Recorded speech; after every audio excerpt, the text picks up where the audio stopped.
There's a man in the Bible who never died. God just took him. And before he did, Enoch wrote something down. Not about kings, not about empires, about you. About people living right now, carrying something they can't explain. And if you've ever felt like you don't quite fit anywhere, like you were built for something you can't name yet, stay with me. Because what Enoch saw is going to change the way you understand your entire life. I want you to think about something for a second. Enoch walked with God for 300 years. 300 years of intimacy, of conversation, of seeing what no human eye was supposed to see. And at the end of all that, what did God show him? Not the rise and fall of kingdoms, not the great wars of history, not the names of pharaohs or the blueprints of temples. He showed him people, a specific group of people who hadn't even been born yet, distant in time, thousands of years away, and yet Enoch saw them with an almost uncomfortable level of detail, ordinary looking on the outside, but carrying something on the inside that the spiritual world recognized immediately, even when they themselves had no idea what it was. Enoch wrote about them. He described their struggles, their confusion, the way they feel out of place in rooms full of people, the way they wake up at 3 in the morning with something pressing on their chest and don't even know what it is, the way they love deeply and get hurt deeply, the way they extend grace to everyone around them and save the harshest judgment for themselves, the way they keep getting back up, even when everything in them is screaming to stay down. He described your life in detail, and he did it thousands of years before you were born. Now I want you to really sit with that, because this is not a metaphor. This is not poetic language dressed up for a video.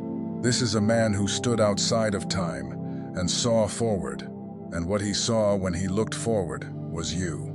That changes everything about why your life has looked the way it has, about why the pain didn't break you, even when it should have, about why you keep going, even when you can't fully explain why.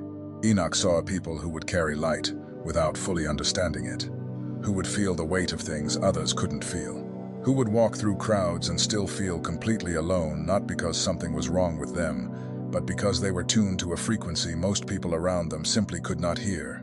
He saw people who could walk into a room and immediately sense the atmosphere, who could look at someone's face and know, without being told, that something was wrong, who felt other people's pain in their own body, who went to a friend's house to offer comfort and came home exhausted, carrying something they picked up without meaning to.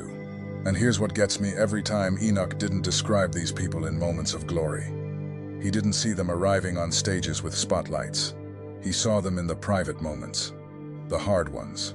He saw them sitting in a car in a parking lot, taking a few minutes before they could walk back into a life that sometimes feels too heavy to hold. He saw them smile through conversations that drained them. He saw them comfort people who never once thought to ask how they were doing. He saw the tears that came late at night, after everyone else was asleep. The prayers that started with words and ended in silence, because there were no words left. The moments of doubt so deep that giving up felt like the only honest option. He saw all of it, and still he called them marked. He called them chosen. He called them carriers of something heaven placed inside them on purpose, for a reason, in advance. That's the part we miss. We look at the struggle and think something went wrong.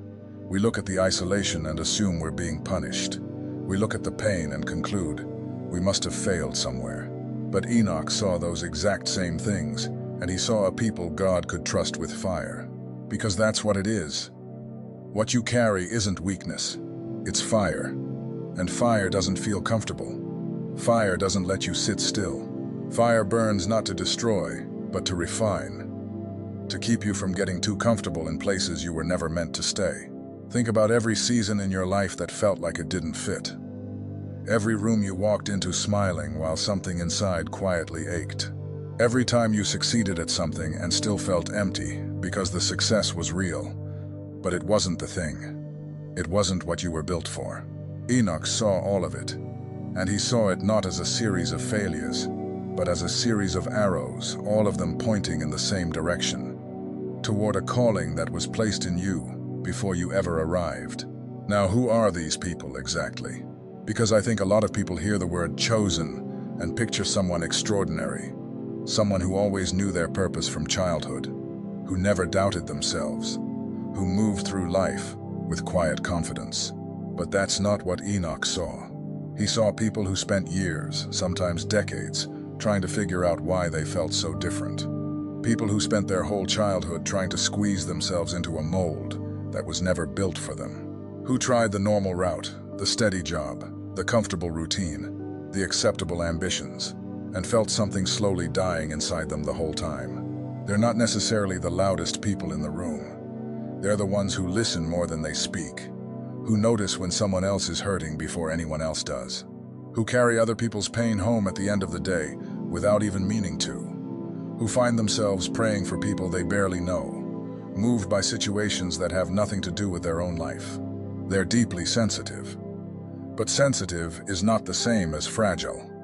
And this is where most people, including the chosen ones themselves, get it completely wrong. Sensitivity in this context is not an emotional flaw. It's a spiritual instrument. When you feel things deeply, it's because you were built to perceive deeply. You're not overreacting. You're tuned to a frequency that most people around you can't hear, and that frequency is carrying information. Enoch saw this clearly.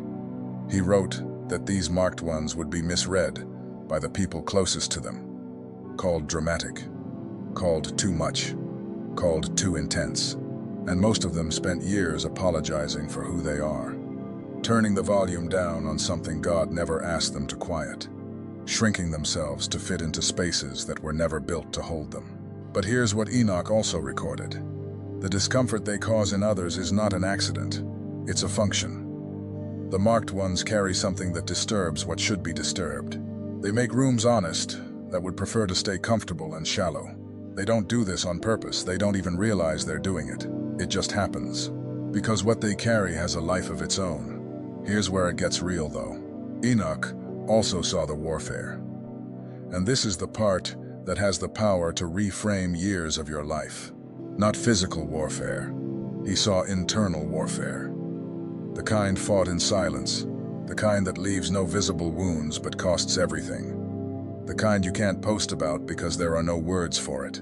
The kind where you're sitting in church singing worship and on the inside you're fighting with everything you have just to believe God still sees you. He saw that the marked ones would face spiritual opposition at a level most people never experience, not because they did something wrong, but because of what they carry. Because darkness does not waste its energy on people who pose no threat. Think about that. If you've walked through seasons where everything came against you at the same time, your health, your relationships, your finances, your mind, all pressing in from every direction, without relief, there's a reason for that. A strategic reason. The enemy recognizes the mark even when you don't, and the attacks are designed specifically to make you forget who you are. Because a marked person who forgets their identity is no threat to anything. But a marked person who knows what they carry, who looks at the opposition and understands it as confirmation rather than condemnation, that changes rooms. That shifts atmospheres. That breaks things that were never supposed to remain intact. This is why the attack on your mind has been so relentless. The lies that say you're not enough. The shame that appears without a real source. The heaviness that descends on a perfectly good day without warning. The way you can be surrounded by people who love you and still feel like no one truly sees you. That is not random. That is targeted. The fact that you're being targeted is proof of your value. The enemy does not deploy that kind of consistent, heavy, personalized warfare against people who pose no danger. The intensity of the opposition the marked ones face is not a sign of God's distance. It is a confirmation of the significance of what they carry. Enoch saw them fall. He saw them get back up. He saw them fall again. And he saw that they never stopped getting up, not because they were strong in themselves, but because something had been sealed inside them that refused to be extinguished. Right here, I need to stop for just a moment. Because if what you've been hearing is landing somewhere deeper than your ears, if there's a part of you that isn't just watching this, but recognizing something, I don't want you to scroll past what I'm about to say. What you just experienced was not content. It was a mirror. And mirrors demand a decision. If you are ready to go to the root, to finally understand why you think, feel, and perceive differently from everyone around you. The secret protocol carries the 7 keys that reveal what God placed inside you before you ever drew your first breath. These are not motivational principles. These are spiritual truths about the deposit placed in you before you arrived. Things most people around you have never been able to name because they were never equipped to see it. The full audiobook is included to walk with you in your quiet moments, your prayer time, the drive home when you need something that goes deeper than a playlist. And you also receive the Awakening Map as a bonus, the guide that illuminates the 5 seasons of spiritual awakening, revealing with precision exactly where you are right now, where you've been, and what the Spirit is releasing into your life in this exact season. The link is pinned in the first comment. But divine windows do not stay open indefinitely. Don't let this moment pass without a response. Now let's talk about what it actually costs to carry this. Because it costs something. And if you're honest, you already know that. The mark does not let you live carelessly. There's an invisible filter on the inside that rejects what doesn't align. And when you try to force your way through it anyway, everything comes out wrong. The relationship that looked fine on the surface collapses. The opportunity that seemed like the right move turns into a wall. The path everyone told you to take starts to feel like slow suffocation. You've probably experienced this more than once. You've tried to fit into spaces that looked acceptable. Good enough income, stable enough relationship, safe enough community, and something in you just withered. Not all at once, slowly. Like a plant receiving water but planted in the wrong soil. It stays alive, but barely. That is not failure. That is the mark protecting your purpose. And this creates a loneliness that's genuinely hard to describe to someone who hasn't lived it. You can be sitting at a dinner table surrounded by people who would do anything for you and still feel like you're watching it all from behind glass. Present, but not quite there. Connected, but not fully seen. Loved, but somehow still alone in the most important way. Not because they're bad people, but because there's a conversation happening inside you that doesn't have a table. A depth of perception you can't unpack over a meal. Enoch wrote about this specific feeling. He called it the longing of the marked. A longing for something they've never experienced but somehow remember. A homesickness for a place they've never been but know, in some wordless way, is real. If you've felt that, you know exactly what I'm describing. That ache that shows up in the most ordinary moments. You're watching the sun go down over a quiet road, and something in your chest just hurts. Not a bad hurt. A deep, ancient hurt. A hungry one. Like your spirit is pressing against the limits of time and finding them too small. That's not depression. That's your spirit knowing, in its very core, that it was made for eternity and pressing against the limits of the temporary. But here's the part that stops me every single time. When Enoch was taken by God right before he left, he prayed. He stood before heaven and interceded. Not for himself. Not for the people he could see in his own generation. He prayed for a people thousands of years in the future who hadn't drawn their first breath yet.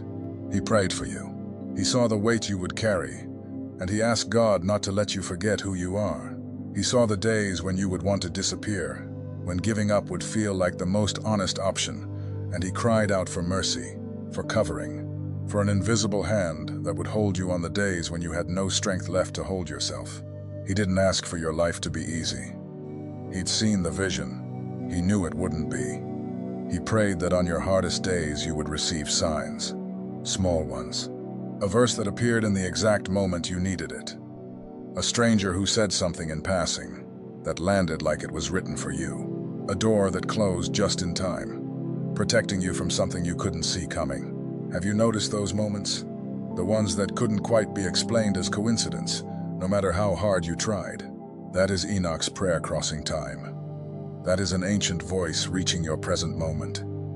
Intercession spoken before your grandmother was born. Before your parents ever met. Before there was a single piece of evidence that you would exist at all. You are not someone who survived by chance. You are someone covered by a prayer that was prayed before you arrived. And that prayer is still working. This should settle something inside you. This should speak to the part of you that has spent years wondering why you're still here after everything that tried to take you out. After the seasons, when you had nothing left, after the moments when the only thing standing between you and stopping completely was something you couldn't even name. You're still here because heaven fought for you before you arrived. Enoch saw the pain of the chosen, not ordinary pain. He saw a deep, almost inexplicable pain, a wound that doesn't originate on the outside, but lives on the inside. A pain that follows them through seasons, that doesn't fully respond to advice or encouragement the way they expect. He saw that this pain would be constant, but not by accident. It was part of the formation, because whoever carries the light needs to be shaped from the inside before they're ready to shine on the outside. You cannot speak with genuine authority about things you've only read. The marked ones are shaped by experiences that other people only theorize about. Many went through betrayal early, rejection while still young, and without the tools to understand it. Seasons of loss that restructured something deep inside them. Relationships that ended in ways that still don't fully make sense. But Enoch recorded something crucial about those experiences. He said they were not signs of abandonment. They were signs of preparation. Every disappointment carved deeper. And the deeper the carving, the more room there is for the root to grow. The pain didn't destroy the marked ones, it revealed them. It showed what they were made of. It turned what looked like weakness into a foundation that nothing shallow could shake. Pain taught them to get up without needing applause, to trust in seasons when they couldn't see the evidence, to extend mercy to others because they themselves had needed it in moments when no one saw. Enoch saw a silent and unbreakable people, a generation marked by scars that would become maps that others would one day be grateful for, because someone had already walked through that territory and knew the way. And that brings me to what Enoch saw at the end of his vision. The part that I believe is happening right now. He saw an awakening, not a revival packed into a building, not a movement with a name and a logo. He saw individual sparks, people waking up one by one, in different cities, different homes, different seasons of life. People who had been asleep to their own identity, finally opening their eyes. And he saw that when one wakes up, it stirs something in others, like a chain of candles being lit in a dark room. Slowly at first, then all at once. This awakening doesn't arrive with fanfare. It comes with clarity. That moment when the fog that's been sitting over your life begins to lift, when the pain that made no sense for years suddenly has a frame around it. When the things that used to make you feel broken start to reveal themselves as the very things that built you. The marked awaken with awareness. They stop apologizing for being different. They stop waiting for permission from people who were never meant to validate them in the first place. They begin to understand that the calling doesn't require unanimous agreement. It only requires that the one who carries it chooses to walk in it, one step, one day, one obedient decision at a time. The awakening is not an endpoint. It is a beginning. The moment when the fire that used to feel like a problem becomes the thing you are most grateful for. When everything that came before the rejection, the isolation, the losses, begins to arrange itself into something that makes sense. Not easy, not painless, but purposeful. You are not behind, you are ready. Enoch didn't write for his generation. He wrote for yours. He saw your face in the vision not by name, but by fire. He saw your tears. He saw the nights when the only thing left was a stubborn, inexplicable refusal to quit, not even because you felt strong, but because something inside simply would not let you stop. And he prayed. He stood before the throne and interceded specifically for the generation that would carry this mark in the last days. That you would not forget who you are. That even on the days when you felt furthest from God, something would hold. That prayer is still alive. You are still alive. And the mark you carry is not a burden, though it has felt like one. It's a commission. Evidence that heaven looked at this exact moment in history and said, I need someone who has been through enough to understand it, who has felt enough to carry it without breaking. And then, he placed his seal on you. That is who you are. So now I want to hear from you. Not a general comment, a real one. Tell me this. What is the one thing in your life that used to make you feel broken or out of place, that after watching this today, you're starting to see through completely different eyes? Write it in the comments. Don't overthink it. Just be honest. Because sometimes the thing you write down is the exact thing someone else needed to read today. And that right there, that's the mark doing exactly what it was always supposed to do. Enoch saw a generation. You're part of it. Walk like you know it.